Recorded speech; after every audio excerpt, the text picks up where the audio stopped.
Y bienvenidos a la red. Y sí, España es campeona del mundo. Le ganó 1-0 a Argentina en una final donde, siendo honestos, España fue mejor casi de principio a fin. No fue la goleada, pero tampoco fue una final donde uno dijera Argentina los tuvo contra las cuerdas. La verdad es que España tuvo más posición y me generó más peligro. O sea, y cada vez que Argentina intentaba reaccionar, España simplemente respondía, ¿verdad? Hubo unos momentos tensos, hubo unos momentos donde decía, vos, maje, qué pedo. Hubo como 2 goles anulados, honestamente, según las reglas del juego, o mejor dicho, según las decisiones a favor de... Bueno, para el final del día, Messi volvió a demostrar por qué sigue siendo una leyenda imbatible. Y bueno, Emiliano Martínez evitó que el marcador fuera mucho más amplio, y del otro lado España confirmó algo que venía demostrando durante todo el torneo: no dependía de una sola estrella, jugaban como equipo, no solo es se la vamos a pasar a aquel, ¿verdad? Y eso terminó haciendo la diferencia, pero siendo sinceros, no creo que el resultado va a terminar siendo la parte menos interesante de este mundial, porque dentro de 10 años muy poca gente se va a recordar exactamente quién metió el primer gol. Pero casi todos vamos a recordar dónde vimos el final, con quién lo vimos, qué gritamos y hasta los memes que salieron de la misma noche, porque el mundial nunca ha sido solamente acerca del fútbol. Es probablemente el único momento donde miles de millones de personas están viendo la misma historia al mismo tiempo. Durante un mes, el planeta entero se convierte en un solo barrio, y en cualquier barrio aparecen los héroes, los humildes, los oportunistas, los que nadie espera, los que terminan haciéndose famosos, los que inspiran y también los que sacan lo peor de sí mismos. Así que hoy, más que hablar del campeón, quiero hablar de todo lo que pasó en el mundial, todo lo que nos dejó, porque España ganó la copa, pero esa no fue la historia más interesante de todo el torneo. Pero hablemos un poquito del partido. España fue probablemente el mejor equipo del campeonato, no necesariamente el más espectacular, pero sí el más disciplinado. Mientras muchos equipos dependían de una sola estrella, ya saben de quién hablo, España parecía un reloj. Cada jugador entendía exactamente qué tenía que hacer. Argentina peleó hasta el último momento. Messi volvió a regalarnos momentos que probablemente seguiremos recordando durante décadas. Se van a hacer video edits con canciones de Linkin Park sobre este mundial o sobre la recopilación de Messi. Y aunque el resultado no fue lo que millones esperaban, también fue el cierre de una era. Porque nos guste o no, cada mundial es una despedida. Los goles, las mejores jugadas, las atajadas, las celebraciones, los abrazos, las lágrimas y el pitazo final terminó el mundial, pero comenzaron muchas historias. En el mundial siempre están los héroes inesperados, y este año ese héroe fue Cabo Verde. Nadie hablaba de Cabo Verde antes del torneo, ni los expertos, ni las apuestas, prácticamente nadie. Pero bastaron unos cuantos partidos para que millones de personas empezaran a preguntarse, ¿ya viste cómo juega este equipo? Y de repente el planeta entero estaba apoyando a un país que muchos, incluyéndome a mí, ni siquiera habrían podido señalarlo en el mapa. Honestamente, aquí hay una reflexión que yo digo que Cabo Verde es mucho más pequeño que El Salvador mismo. Yo digo, ¿en qué estamos? En serio, ¿en qué estamos? ¿Cómo? O sea, no es que quiera desmeritar todo el excelente trabajo que hizo este país, pero te puedo decir que tenemos un poquito más de recursos y ellos sí llegaron y nosotros no. Pongan en los comentarios qué nos hace falta a nuestra selección. Los salvadoreños llegamos al mundial, la selección salvadoreña llegó al mundial. Su primera participación fue en México 70 y la segunda fue en España 82, donde nos dieron una senda goleada 10-1 contra Hungría. Entonces yo digo en este momento, ahora que El Salvador se ha puesto en la conversación mundial, ¿qué le hace falta a la selecta para llegar al mundial?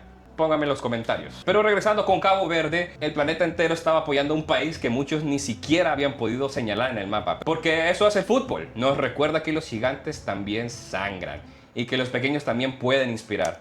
Especialmente su portero, Josimar José Evora Díaz, un portero de 40 años. La verdad que, ¿quién recuerda ese partido de Cabo Verde que duró una eternidad? La verdad que fue uno de los partidos donde sentí que pues la tensión aumentaba en cada minuto. Era una situación donde todo el mundo quería que Cabo Verde llegara lejos, ¿verdad? Entonces en su último partido Cabo Verde batalló con este gigante Argentina. Fue una situación bien apretada. La verdad que jugaron como nunca antes se había jugado un partido de fútbol. Muy buena representación de la parte de la selección de Cabo Verde. Ahora son parte de la historia futbolística. Pero también esto trae nuevos ídolos. Hace 15 años el fútbol tenía dos reyes. Ya saben de quién estamos hablando, pero del mero Messi y mi comandante, Cristiano Ronaldo. Y parecía imposible imaginar quién iba a llenar esos vacíos. A ver, este mundial nos dio una pista. Lamine Yamal ya dejó de ser la promesa y ahora es uno de los rostros del fútbol mundial. Del otro lado apareció Haaland, no solamente como el goleador, sino también como un personaje. Los admiramos porque parecen humanos, porque hacen bromas, porque hacen memes, porque celebran remando como si estuvieran jugando con los amigos del pasaje, de la colonia.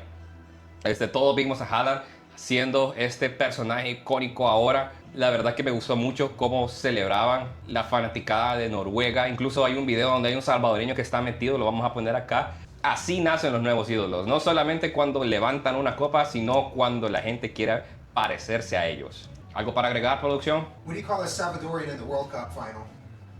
No sé cómo le llaman. The referee. Talk about new heroes, huh? Ok. We're getting there step by step. Representation. I mean, we made it to the World Cup one way or another. Especially how much money we put into it. Shit. Maybe in the next 3 years, 2 years, 1 year, and when they follow the same way that they're following the NFL, and there's gonna be way more heroes to come if we start making it into a yearly thing. ¿Tú qué crees que necesita El Salvador para llegar al mundial?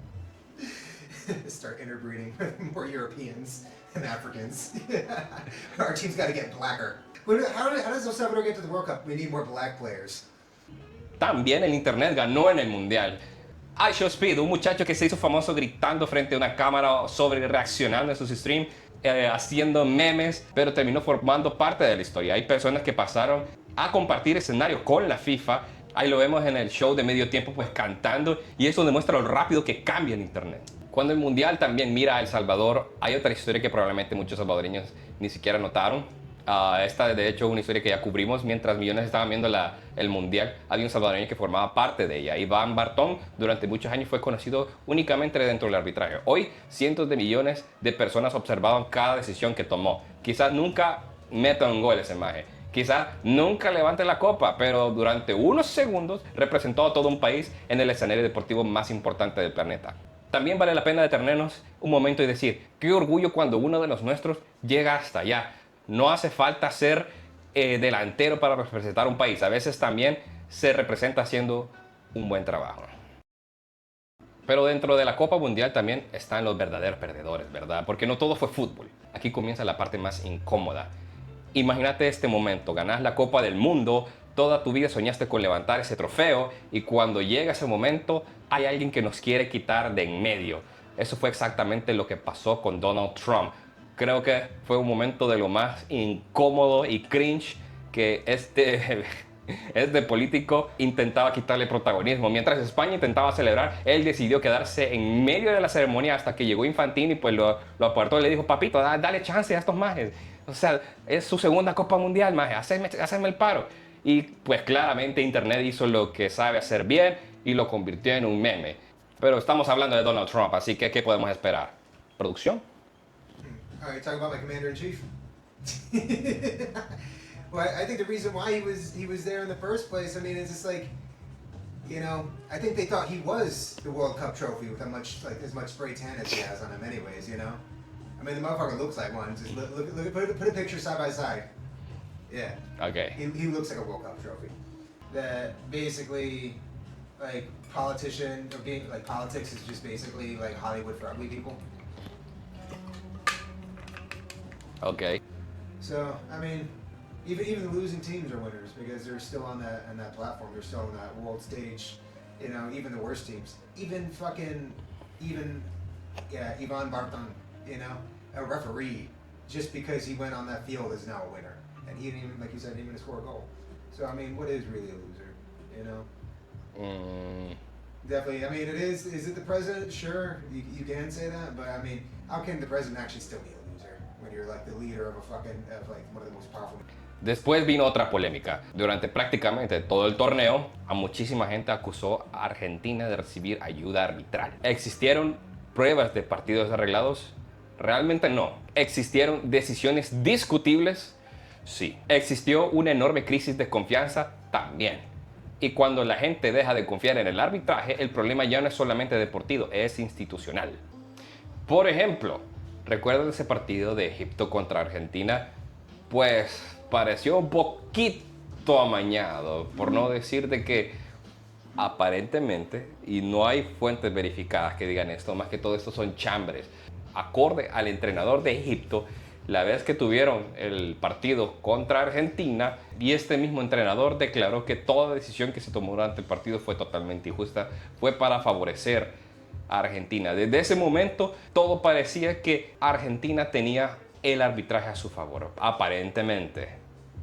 Y luego, como siempre, apareció el fanatismo tóxico. Porque una cosa es amar a la camiseta y otra cosa muy distinta, convertirla en toda tu identidad. Pero cuando aparecen los insultos racistas, las peleas, las violencias, los ataques, ya no estamos hablando de fútbol. Estamos hablando de personas que simplemente encontraron una excusa para sacar cosas que se llevaban dentro. Incluso aquí en El Salvador vimos gente agarrándose a golpes por un resultado que ni siquiera de su país. Todos creo que vimos ese video que se hizo viral de unos, le vamos a decir, unos majes que se estaban agarrando a golpes en un bar solo porque Argentina había perdido. Yo la verdad vi ese video y quiero el número del carpintero porque qué silla más duradera, menes. Y uno termina preguntándose, ¿de verdad era por fútbol o simplemente estaban buscando un motivo para pelear? My whole thing is I just don't understand why people end up fighting about things, especially when you have nothing to do with the team, especially if you're talking about, you know, you are a part of the team doing couch coaching and stuff like that, making calls on the game and saying, oh, it would have won like this, even though you're not the person out there on the field, nor are you conditioned to be anybody like that out in the field.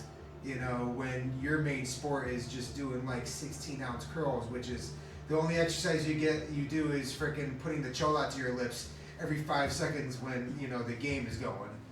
And, you know, like, who are you to actually kind of criticize the players or all the other things that are kind of happening? So the same thing, it's just like, why are you going to even put your life at risk for something that you have no actual involvement in? Unless you're putting money on the game, which that's the only reason why I see people actually losing their shit, is that kind of stuff. So, I mean, and again, yeah, the globalization, Americanization of football. Sí, la verdad es que para mí no tiene sentido perder la cabeza por algo que no está pasando en tu país, donde ni siquiera tenés raíces, donde inclusive si pretendes tener raíces tampoco es una situación de perder la cabeza, de perder el control, de escuchar ese lado animal. Inclusive creo que cuando pasa algo así, los fanáticos más acérrimos tienen el ego demasiado débil. Cualquier cosa pequeña que tú digas acerca de la selección a la que le van, bajo los efectos del alcohol, esa persona va a buscar problemas. Mi única recomendación a todo esto es no beban ni manejen, no beban ni manejen. Pero también el Mundial destapó cosas mucho más grandes. Mientras todos veíamos cómo corría la pelota, mientras todos discutíamos cuánto iba a quedar cada partido, otras personas aprovecharon para mostrar problemas mucho más grandes. Por ejemplo, en México, miles de familias siguen buscando a los desaparecidos. Hubo marchas, hubo colectivos, hubo protestas y aprovecharon que todas estas cámaras del planeta estaban ahí para recordarles al mundo que esta tragedia sigue ocurriendo. En Estados Unidos, el Mundial volvió a abrir el debate sobre la migración. Aficionados, visitantes, algunas delegaciones, muchos denunciaron procesos complicados para ingresar al país y eso reavivó una conversación que lleva décadas sin resolverse. Y tenemos el ejemplo de Irán y Haití, donde su entrada está completamente prohibida. Literalmente, las selecciones de estos dos países tenían permitido solo jugar e irse. Lo que hacían estas dos selecciones que o se iban a México o se iban a Canadá para reposar mientras esperaban el siguiente partido. Al final del día podemos decir que eso también afecta en el rendimiento de dichas selecciones. Welcoming treatment, especially when it comes down to playing sports.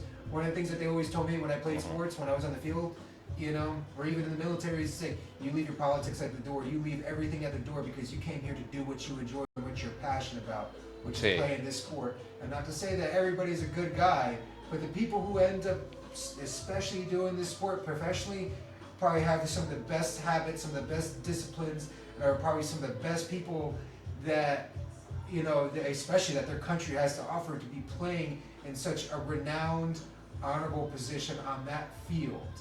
And for there to be that sort of discrimination, especially to see that there is that much animosity towards another country to the best people that they have to offer, I'm just honestly a bit disappointed by it, you know, because there shouldn't be that, especially if playing a sport that we are all supposed to be having a good time. It's supposed to be a welcoming event, and we can welcome everybody else into our country to have a good time, but it doesn't matter that we're even at war with these people. This is the time where we could be bringing peace, even by playing a game like this. Even there is winners and losers, but the thing is, it's supposed to be a welcoming match and something that's supposed to bring us together, but only cause more division, which, you know, again, is a heavy disappointment, and that's one of my highlights that I truly despised about it. Porque al final el fútbol nunca viaja solo, siempre llega acompañado de polémicas económicas, tecnológicas, migratorias, de redes sociales y todo aquello que somos como sociedad. Al final España levantó la copa, eso quedará en los libros, pero cuando pasen los años yo creo que este mundial será recordado por muchas otras cosas, porque vimos nacer ídolos, vimos países pequeños hacerse gigantes, vimos a un creador de contenido convertirse en parte del espectáculo más grande del deporte, vimos a un salvadoreño representar al país en el escenario deportivo más importante del planeta, y también vimos cómo el fútbol puede sacar abrazos o sacar odio, todo depende de quién lo esté viendo.